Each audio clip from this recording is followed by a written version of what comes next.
Okay. Hi, it's Conversations with Susanne, and I'm here today with Beth Rutty, and we're talking. Sorry. First of all, Beth Rutty is an amazing yoga teacher, teacher to the teachers, and we have had some great conversations in the past. But today we thought we'd talk about goals and goal setting in yoga. Is it even a thing? I was telling Beth that through my training early on, I was always told you're not supposed to have goals in yoga. You're not supposed to set goals, and so we were just I was just asking Beth, like, what has she heard that, and what does she think about that? So, Beth, why don't you chime in here on Yeah, setting well, goals for your yoga I practice? I think that's an interesting concept because, and I'm wondering, I think that's what we were saying, is where did that come from? Like, was there a specific text? I know that in the Bhagavad Gita, which is one that we studied Right. back early on, it says, I think it says, let have some goals, but don't be attached to the outcome. Don't be attached to the fruits of your labor. So maybe that's the big thing Yeah, that that could is the be. difference. It's not don't set goals, but just be careful about needing to meet that goal so strongly that you don't see the opportunities that show up along the way. You know. Yeah, yeah. So yeah, for myself personally, I don't know that I am a big goal setter. I feel like I've had a lot of guilt around it because I just don't enjoy the process of it feels to me like I'm pinning myself down. And when I Hmm. take a different approach, like more of a thinking about a way that I want to be show up in the world versus things that I want to achieve, it feels a little bit different. It's probably still goal setting, but I feel like I take some of the pressure off myself and I allow myself um to not, I don't want to say deviate from the path, but to see that the path can take different forms. Hmm. And if I want to grow to be a person who judges less, which I do, um, I want to be able to see the opportunities, and maybe I need to judge a few times to go, oh my goodness, I've got to stop that. And that's what's going to change rather than something else. So not to judge the path, not to judge the Yeah. opportunities and that's just one example. But maybe that's, for me, that gives me the flexibility to still, it's almost like having a check-in to see, am I moving towards that or am I moving away from that? Yeah. So, in a sense, like what you said, it all makes perfect sense, and I think it sounds brilliant. But it also says to me that you, in a way, you are setting a goal, but it's just in a looser fashion because your goal is to be a better person, or and but you're just not setting really strict perimeters as to Yeah. how that has to happen, which is what a lot of the goal searching research says. If you read different books, they'll say, oh, you have to set it. Yeah, first of all, you have to like set a goal. It has to be it has to have Mm. these kind of variants. It has to be specific, it has to be manageable, it has to be all these different things, right? And you have to set a timeline for it, and you have to, like, there's kind of rules that people make about goal setting. And then Yeah. you're right, then could be rigidness, there could be guilt, there could be Oh, yes. It feels attachment. like a lot of pressure to me to be when you Yeah. start naming off all those parameters. I start to just like feeling like I'm being cornered. Cornered. Yeah. And Yeah. especially when you're going with somebody else's idea of what your goal should be versus your own. Yeah. Yeah. Yeah, But I maybe think that that. that crosses the topics, goals versus intentions. Maybe that's the difference. Mhm. And like New Year's is a time traditionally when people have set resolutions. So I guess goals, resolutions, intentions, like there's fine lines between all three of those, I think. What are That's the right. differences? So do you, at the beginning of your classes, I kind of know this answer because I've been to your classes, but do you ask people to set an intention for their practice? As of late, I would say in the last couple of years, I have been saying this would be a good time if you wanted to set an intention, and I give them an idea by saying, setting intention for how you want to be in the class. Do you want to be present? What does that look like for you? So I'll give some idea rather than, I want to find peace today, or I want to master this pose. I move away from that and try to, not to say that people can't move towards growing them into a different version of the pose that they're doing, but I try to make it more about the person and how they show up. Because that's what I like. Well, how do I want to show up today? I want to be open and honest. I want to, as a teacher, I want to show up. I want to trust my intuition. I want to, ask for guidance, and then I want to listen to the guidance in terms of how I show up and how I teach and what I'm offering. And may I, one of the things I always say is, may I give them what they need, and maybe a little bit of what they want. Just to keep them happy, right? Yeah, exactly. That is that, and that's the great distinction of giving them what they need versus what they want. So just go into that a little bit more. Do you find that there's a big difference there between what people need and what they want? This is totally off topic, by the way, but I know it is, which we do tend to go on deviations. I think there is. I think there is. What do you think? I'm going to turn it back on you first. What do you think? I think a lot of my students, particularly my evening classes, they would love to just have relaxation, restorative type yoga, all and not put in any of the sort of pre-work to get there. So I think I could go that route to just give them what they want. Is really like, this, just be easy on us tonight, they always say. But what I find is that by the end of the night, and I'm not a really tough teacher, but by the end of the night, they're so happy that I didn't give them what they wanted, because they have awakened or used some muscles and some parts of the body that they didn't, or they mastered something they didn't. So I find that usually they're happy at the end, but that is, I do hear that a lot. Interesting. More specifically in my evening classes. I think it also, when you think about the different types of yoga out there, and people will gravitate towards what they like the most. And is that what they need? Come back to the idea of what Ayurveda says. And one of the key principles of Ayurveda, which is the sister science or companion science to yoga, is that like attracts like, and opposites balance. So getting what you want isn't always necessarily what you really need. It's just, I'm so going to attract this more the same.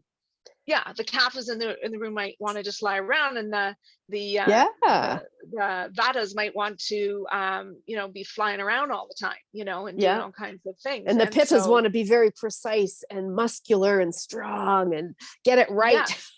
Yes. And so, and when you get to know that person, and I think that's the difference. Like when we teach, you and I both, we know our students pretty well usually. And we get to know them. We get to know what their body can do and what they can't do. And so we see that, okay, that person does want to do that, but is that the best thing for them? Is that it's going to help them on their path? Because we are trying to motivate some kind of change, right? Some kind of, like you say, the change towards awareness. Some kind. So but everybody's on a different place on their path, and they may need, when we talk about maybe being stuck here for a long time, maybe that they need to be stuck there for a little while in order to grow. And it's us as teachers, we can't, why are we deciding, well, that person should be growing from there? Like ultimately it's individual. Like everybody is on their own journey, and who's to say what the path is, or how difficult it is, or what their perception of where they're going in their practice too. So it's really hard. Like this is hard to pin down one thing, because we're all so individual and unique, and maybe the class needs to just chill for a little bit. The thing or maybe they need to work harder. I don't know. The thing is, I think as yoga teachers, if we give variety and our students trust us, we gain their trust, we can give them something and they'll know that we're offering something from our hearts as yoga Right. teachers, and with the best of intentions to at some point touch everybody's needs and wants. Yeah, you exactly. know So really what you're saying is like we need, like as yoga teachers, we have to read the room and figure out yeah. kind of like, okay, what is the energy and what are people saying, and give a little bit to everybody. So yeah, like Hmm. you always want that variety. So, I might start off, like I say, okay, guys, we've got to get moving today. I think sometimes the weather, right? Like, you get a Hmm. dreary day and everybody just wants to like hunker down and go home and have a nap, Hmm. Yeah. and you go, okay, yeah, but actually, this might be a better day for us to actually that really get moving. But then maybe Hmm. we offer that at the end or something, because Yeah. we want to create that balance. So like you say, touch everybody's Needs and yeah, so wants. needs. Yeah. So that's Yeah. reading the room. I think that comes with Yeah. experience too, Yeah. Yeah. Yeah. and Yeah. tuning and into what. and what kind of yoga you're practicing or teaching. It Hmm. matters. Hmm. And what you've labeled your class as, because if you've labeled your class as an active flow yoga and then you say, oh, today we're going to hold poses for Yeah. a long time, that's potentially an issue, even though we say as yoga teachers, your practice is what it is, whatever's before you, and you don't sometimes don't get to decide what your challenge is today. Yeah. you know Yeah. that's life. Do you so going back to sort of intentions or goals or whatever, do you find that this feeling that you have now of what you're about goals, were you different 10 years ago or 20 years ago? Were you more sort of Mm, the traditional thing, no, or is this, no, this no. has always been you? It's and I know I have a lot of pitta, which is fire, but I have vata as well, and I think it's the combination that I have. So vata is made up of ether and air, and so if you're stepping down the elements, the next one is fire, then water, then earth. And so, not to say that I don't have earth, but I feel No, probably I have to work to be grounded a lot of the time. But me the too. pitta and the vata, the top two, um, I think I have enough of both of them, but maybe the vata overrules the pitta that wants to set the goals. I like the idea of setting goals, but I just feel like it's corralling me in too much.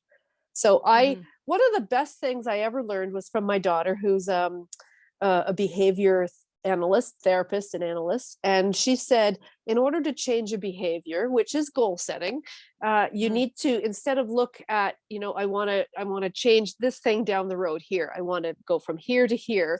You say, that's where I'm headed, in that direction. But what's the next possible thing? What's the next step that I can do that's manageable? So maybe that's where it gets Hmm. into, Hmm. it gets so scary to say way down the road it's this thing. And I think maybe that's why New Year's resolutions don't often work, because it's too big a step.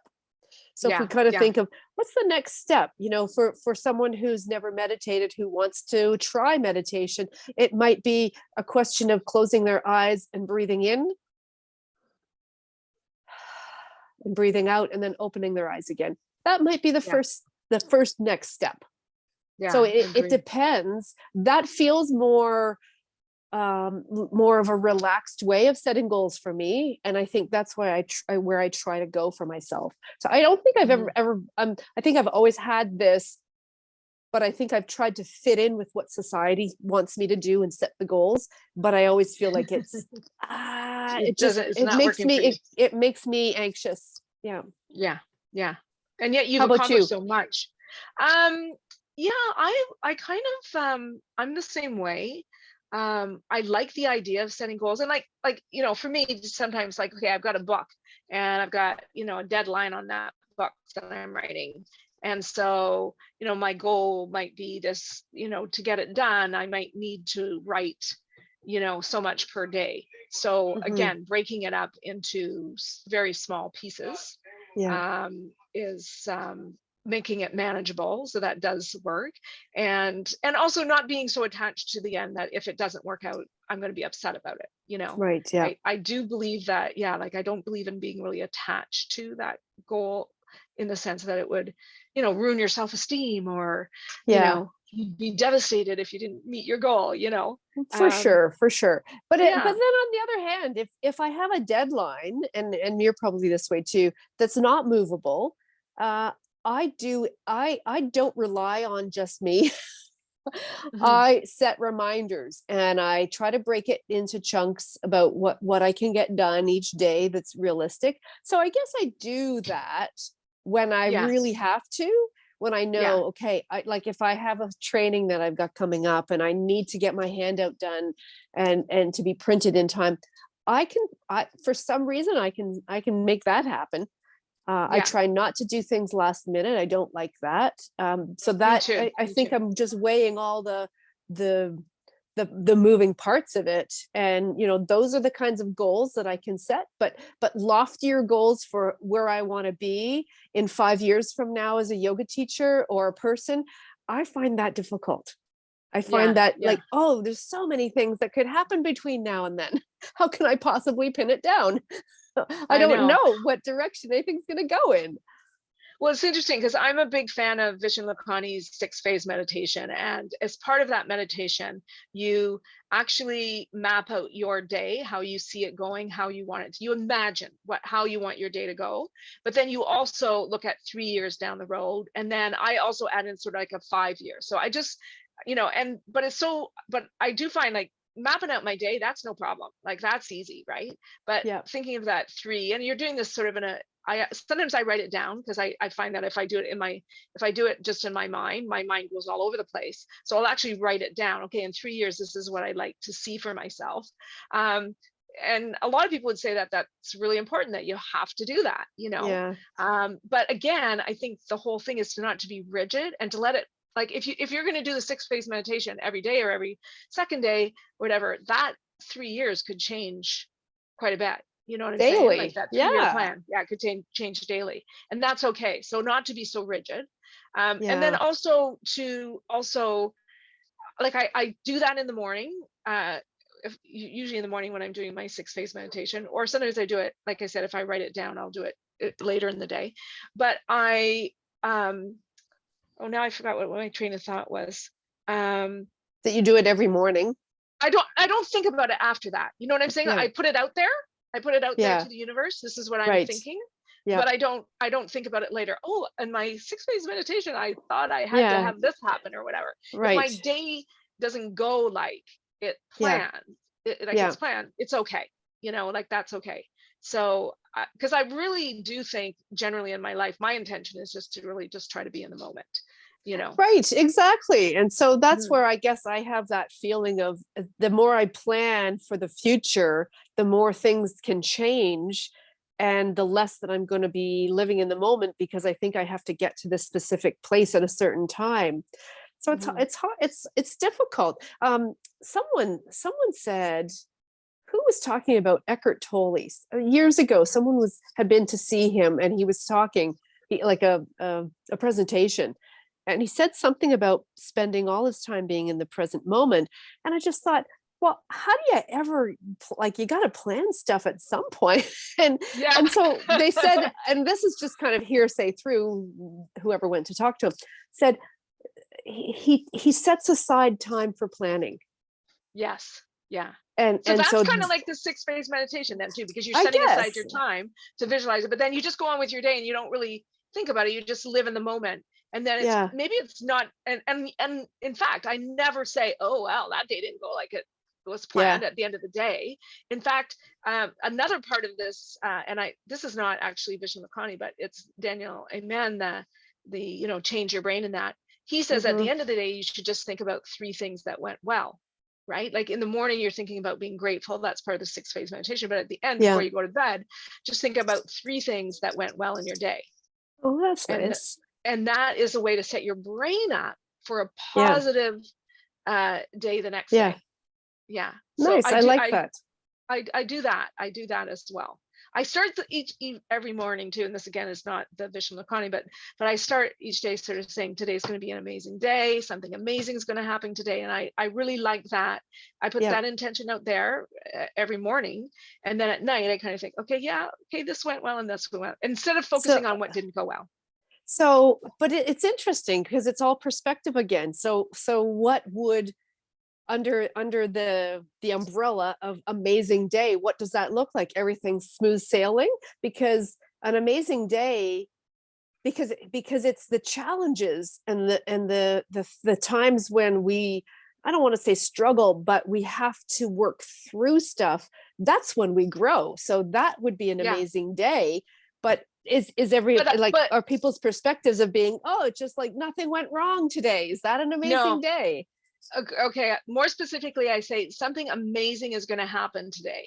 So it's not like your whole day is going to be amazing. It's just something amazing is going to happen today. Like you're going to find $5 on the street, or somebody's going to give you a compliment. So I don't set myself up to think that my whole day is going to be amazing, because that's just not realistic. Very rarely does that happen, but there's always, and it's funny because then sometimes I'll just, at night when I'm thinking, okay, how was my day today? Like, what are my 3 things that I'm grateful for, or that I feel went well? They can be really tiny things, like just supper worked out today, or I really loved my my sandwich at lunch. It doesn't have to be big lofty things, but it's funny, you just pick up like little techniques around. Well, I want to share another 3 things that it's just you talking about your 3 things that went well.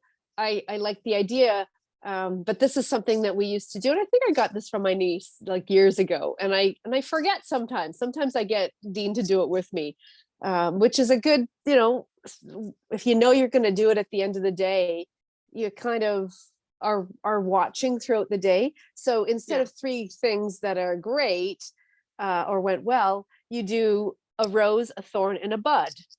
And so your rose is something that went great, something that went really well, and or you're like, that brought you joy of some kind, or I was really happy in the moment when this happened. And then the thorn, because like I said, we don't grow from everything being wonderful and happy all the time. So the thorn, the second one, is something that challenged you, something that might have been a roadblock in your day, something that ultimately will help you grow, but it's difficult right now. Something that you're recognizing that there's going to be a lesson in this. Something that kind of stops you. And then the bud is something that's emerging, a thought, a hope, something that I read something and that's intriguing, or something you're excited about. You can do it with your kids. I love it because you finish it with, okay, it was a pretty good day because I have all 3 of those things. It's not just about being happy and great things happening, because I me personally recognize that it is through the challenge that we really have the growth. And you can't grow without it. It just doesn't work that way. It's true. And I think that, that brings me to another issue that, like we talk about in yoga a lot, about in my class anyways, I talk about like the more you do yoga, the more you have the tools to deal with stress and anxiety and deal with life just in general and everything, all its up and downs. So sort of more unruffable you become. And so, and this is a concept from my teacher out in Seattle. And so the more unruffable you become, there's not as many of the highs and lows. You're still learning from what's experiencing, but you approach it in a different way. You're more, you think about it more. Like something happens, and instead of reacting right away, you go, oh yeah, like that's that. And so you're a little bit more even keel instead of letting. And I in one of my other jobs, I work with a lot of young people, and we work in a really stressful environment, so you see people's emotions going up and down. And I feel that yoga and everything that I've done up to this point has brought me to a place where I'm not as reactive, where I'm not, and maybe not judging my day even as a good or a bad day, but just because it just is, but just, was I able to stay present? Was I able to, not react to somebody who was mean to me, or, yeah. And that's like, oh my gosh, that's such growth, isn't it? Like Oh my goodness, huge to yeah, recognize. But even like a step on that, in that path, on that pathway, is to go, oh, I just reacted again. yes, Like, exactly, to acknowledge. even if Yeah, it's after the fact, like at least you acknowledged it. Whereas before I didn't. I just went on yes, my happy way, and at least I'm saying, oh my goodness, I can't believe I did it again. yeah. When am I gonna learn? I know, and I do that all the time. It's But I come true. back to, everything takes time. Everything takes time. And Yeah, it's like, remembering to bring your grocery bags to your car and then to bring them to the grocery store. That was a process of becoming more aware, and it yes, just takes time. So the fact that you're acknowledging that you did something, that you wanted to do something different, or you reacted and you didn't want to do that, that's huge. yeah, that is really, really, really huge. But you And can't again, like, rest there. You can't just rest there, though. no, exactly, exactly. No, and this is what I'm saying. Like, I think that, and this is why we have to keep practicing, and that's why the yoga is called a practice, is because we continually need to grow and develop and be challenged, and yeah, become more in tune and more present. And it's this, and I think that I feel a little bit like that's missing in a lot of yoga, is that Hmm. idea, Yeah. that it Yeah. doesn't end, and there's no beginning and no end, Yeah. and the growth is always there, and it should never stop. And Yeah. so that's another thing, I guess, and that's another topic maybe for another day. But how, as yoga teachers, do we continue to challenge our students so that they will see that as well? That there's always, but I think it's the way we teach our classes as well. Yeah. Yeah. It's there, like, sort of naturally or systemically, but yeah, that's interesting. But I think Another a big question. part of that is giving them the ownership of their life and their practice, instead of us as Hmm. teachers telling them they're wrong or they're right, or look at that perfect pose. It's not Yeah. about that. It's not about being correct. And I think that's still a big part of the yoga world, is wanting Hmm. to get it right. And it's Hmm. not about getting it right. Hmm. And it's hard to teach that. You can't teach that. It's about Yeah. being present. The difference Yeah. It's about between being getting it present. right, being present, And to there, know, what does it mean to get it right. It feels no, I don't even want to say feels good in my body, because challenging poses are feel challenging in your body. There's stress on your yeah. body. Yeah. And Yeah. so it's not always about feeling good. It's about Yeah. being aware of the sensations, just like with sitting with whatever emotions, sadness, anger, grief, and resentment, all, you name it. Talk to Brene Brown about all the emotions that you can feel. Yes. Yeah, And exactly. being able to truly, and John Kabat-Zinn, big part of his program is, can you sit with what you're feeling Hmm. Hmm. and just be with it, Yeah. and And of course, like, so many accept people it. have been taught and told not to Yeah. do that, not to sit with their feelings, and to ignore them, and to push them aside.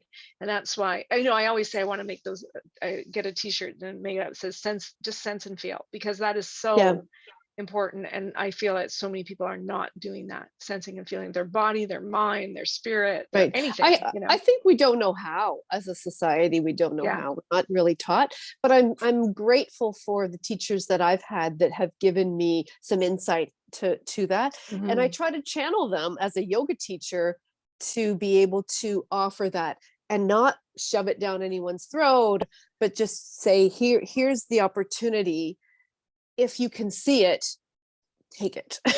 you know Yes. so Yeah. how does that fit with goals? And not, yeah, I was It gonna comes say, back. okay, now, yeah, we have to come Yeah. back to that as Well, our well, I final think I conclusion. think I keep coming back to, in my own mind, that I like intention better than goal setting. Intention Yeah. setting better, because I think they're different things, and maybe by definition, I don't know if they are, but I think I can set an intention to be present, and it feels more softer and more welcoming than to say, Mm. set a goal to be present. Because Yeah, if I don't meet definitely. that goal, then what? Like, what's the repercussions for not reaching your goals? There's a harsher, I just think there's a harsher, I don't know, maybe that's just me, but a harsher um, feeling to the word goal versus intention. So I don't know. Interesting. Yeah, it's very interesting that you say that, because actually the research shows, the scientific research shows that when you set a goal, it's actually more important to um, imagine that you're not going to meet that goal and all the things that can happen.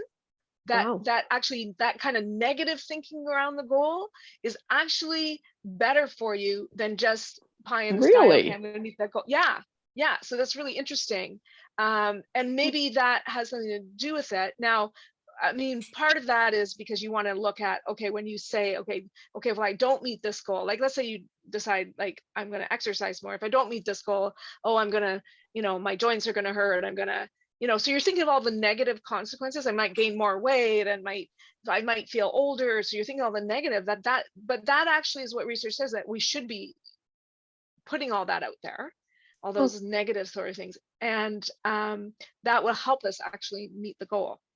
that's So interesting. I don't love that at all. To me, that doesn't go with, I feel kind of like everybody always goes to everybody's minds always go to the negative first anyway, before yes, they yeah. go to the positive or the potential in the situation. But It's maybe always, it's a process. these things might go wrong, but what might go right? Whoever goes to what might go right, we worry, we stress over what might go wrong. Yeah, but maybe it's a process that we need to go through. I don't know. That might be a topic for another time too. But Maybe um, it's a yeah, big, huge one. yeah, yeah. So I guess the thing is, I guess I think the research says that only 9% of people actually meet their goals by the end of that year. Only Right. nine That's percent. so So that's small. really So low. why are we setting them then? Why are we Yeah. So doing maybe, this? yeah, maybe this. And I think it depends on what kind of goals you're looking at. Like, I mean, that's the other Yeah. thing too that the research says, is that you shouldn't have just one goal, like to do one specific thing. You should look at your personal goals in your life, and your business goals, and your family goals, and your whatever, like. So, and then that seems really complex to me, and a lot of Yeah. thinking that I really might not have time for. We are very complex, aren't we, in the way Yeah. we approach life, or where so much depends on how we've been shaped by our families thinking, our family DNA, and the society, the culture that we all live in, That you culture we know live in.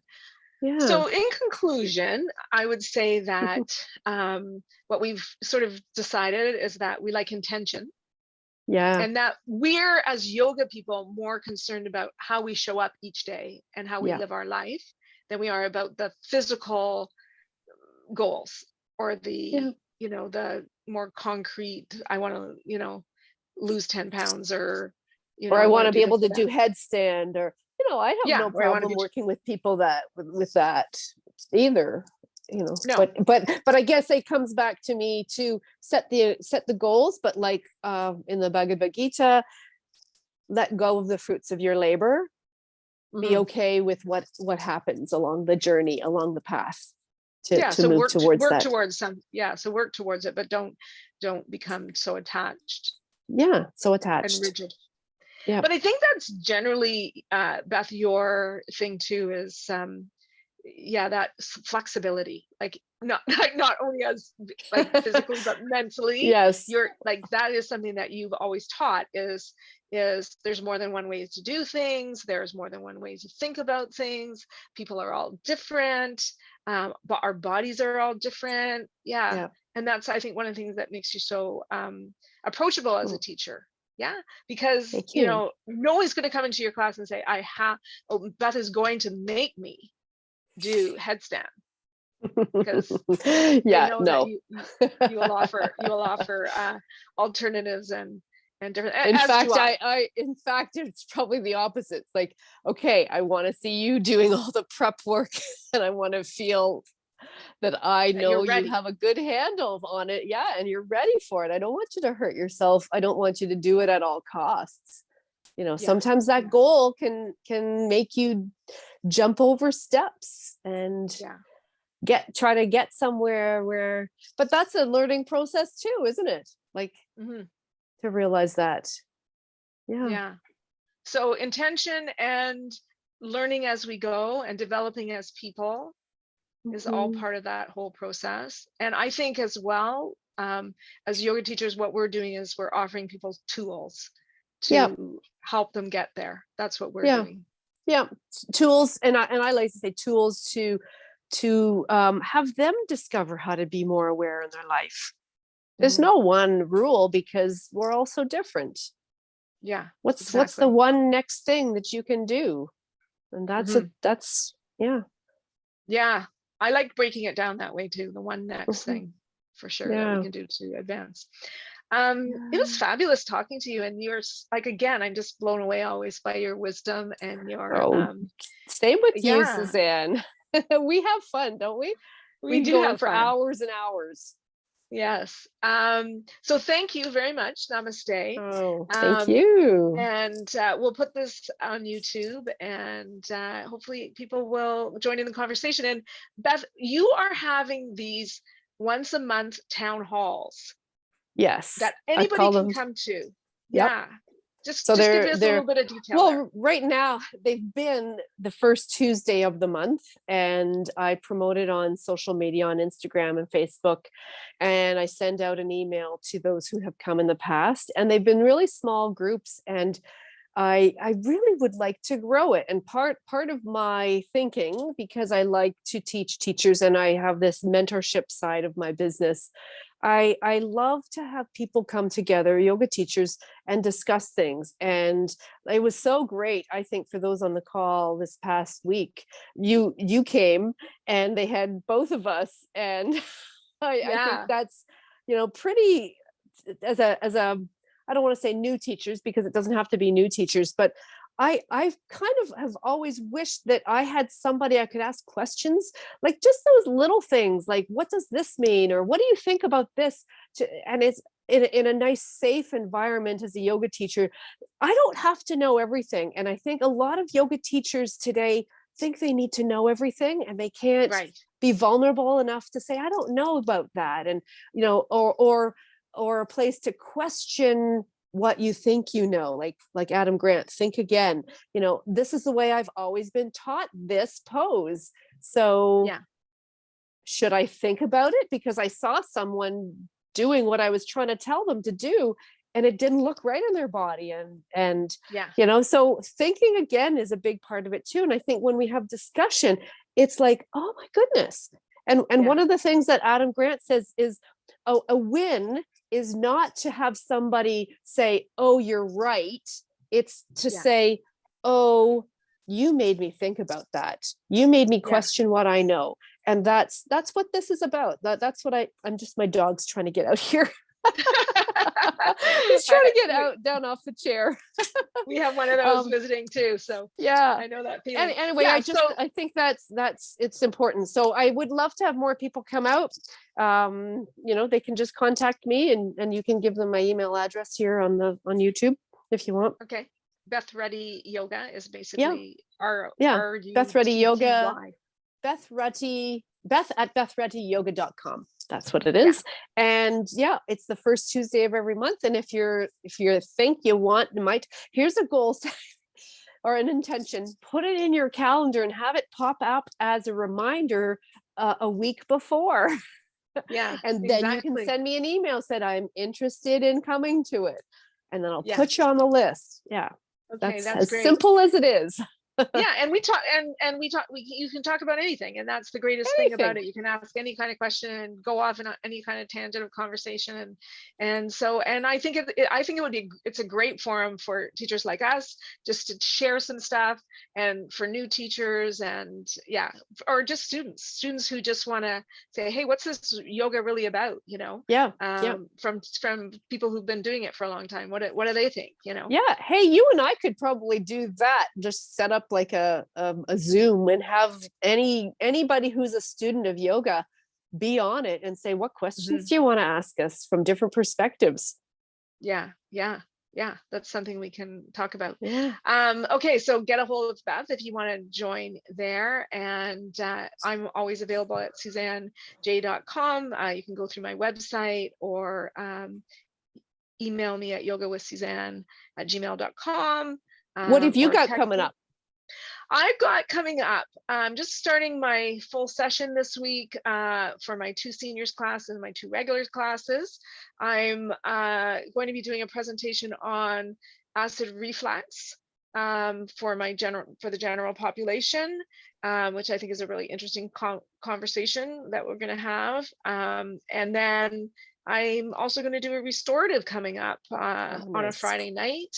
And other than that, I'm you and I are going to do a course in the spring, and yeah, I'm just doing I just have a lot of things. I do a lot of seminars for my work as a wellness coordinator, so hopefully I'll be able to present some of those to my students as well. But it's important to say we're going to do Thai yoga massage workshop. Yes, Like an introductory. We've done one, and kind of COVID kicked our butts on that a bit. But we've had some interest. So if anyone is interested in learning the basics of Thai yoga massage, you get both of us. So, and I can't remember if we set a specific date, but I think we kind of said, did we set a date? I guess the first weekend of May. First weekend of May, and then a follow-up date as well. And then a follow-up day. For practice. So I think that works. So we'll be watching for that on our websites. Yes. Okay. Lovely. So thank you. So Beth. Great to talk to you. Okay. Take care. Namaste. Namaste.